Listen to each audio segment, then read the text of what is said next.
Hey everyone, welcome to Black Friday 2024, and I hope you're excited for this one because we're checking out a free for this weekend only plugin from Waves. This is IDX. If it's your first time here, welcome to the channel. My name is Tim, and I'm a mix engineer, and I'm just trying to simplify things for you guys or make it easier for you. If there's a way that I can do that for you, let me know by reaching out on Discord. In the meantime, let's dive into the DAW and take a look at Waves IDX. So here it is. This is Waves IDX. We're going to go over the controls, but if you want to jump ahead to the audio examples, use the chapters down below. So before we get into the controls, you can see that this is sort of similar to the other plugins that Waves has recently been putting out, where it's kind of concentrated on one main control and then a couple other things to dial it in as you need. So that's exactly what we have here. We have one main control in the center, which is sort of the threshold control on our dynamics, which is why it goes into this negative kind of number here. But it's the amount of processing that we're doing on our source. And today's source is actually going to be stereo drums on this song that I'm writing called Hold On with my buddy Drew. What's up, Drew? So that's it. We have one control in the center to adjust the number or the amount of dynamics processing that we're doing. But let's take a look at the other controls as well. On the left-hand side, we have speed, and this adjusts both the attack and release time of the intelligent dynamics. If we go to the left-hand side or closer to 1, it's faster. And if we kind of roll this way up to 400, it's an arbitrary number. I don't know what that means. It's slower on both the attack and release. Underneath that, you have the soft and hard switches. This changes the style of dynamic processing that's going in, whether it's something a little smoother, like your LA2A style sort of thing, or hard, which is a little bit more like a FET 1176 style fast compression. Now, again, you can adjust this with the speed control, but it's different algorithms. On the bottom, we have our input and output meters. Whatever, we're going to skip over those. Underneath the main control is a bit of a tilt sort of EQ emphasis. We'll get into this in the audio examples, but if you want something to be a little bit brighter after the fact, then you can kind of roll this way where it kind of changes the emphasis, as you can see in the user interface here, and we can go the other way as well.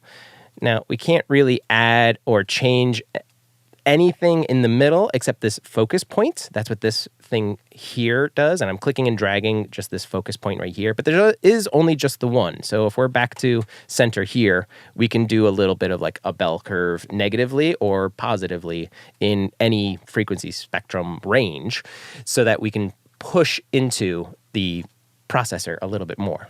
Then on the right-hand side, you have your output control. This is so you can adjust your output after your dynamics. And then right under here is your quick match button. As you're going through your processing, you're going to notice that maybe it's really loud because you're pushing really hard. If you want to keep your gain staging the same, just hit the quick match and it'll drop it back down to the input level. And then you'll have your dynamic processing, but at the same level. We'll get into that in the audio examples. You'll see. Last and not least, of course, is on the bottom right, we have our mix control. This is where we can, do parallel processing in the unit itself. I will admit it's a little hard to see where it is. The numbers are a little small, but there is parallel processing built right in. Tons of presets, but we're not going to go into any of those because it's one control. All right, we've gone over all of the controls. Now let's see this thing in action. Like we said earlier, these are just stereo drums printed on a song that we're still writing, so we're not even in the mixing stage yet, but the drums are pretty much there, and I've printed it to this stereo channel, thrown IDX on, and now we're just going to use the controls to adjust the dynamics on these drums. Let's take a listen. Right now, our plugin is in bypass.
So there you go. And I even went really extreme on this. You saw I took the one control and just cranked it all the way up.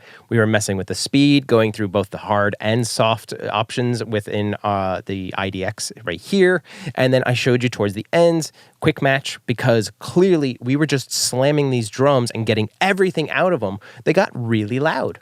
But thanks to quick match, all I had to do was click on that. And then you heard, when I went into bypass, there was no massive volume jump. So there we go. That's Waves IDX.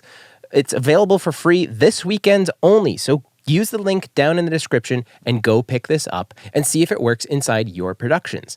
There's no harm in getting free plugins. We all love them. So see if this one works for you and if you enjoy it. If you do, let me know either down in the comments or join the Discord and we can have an active discussion over there. And until next time, happy mixing.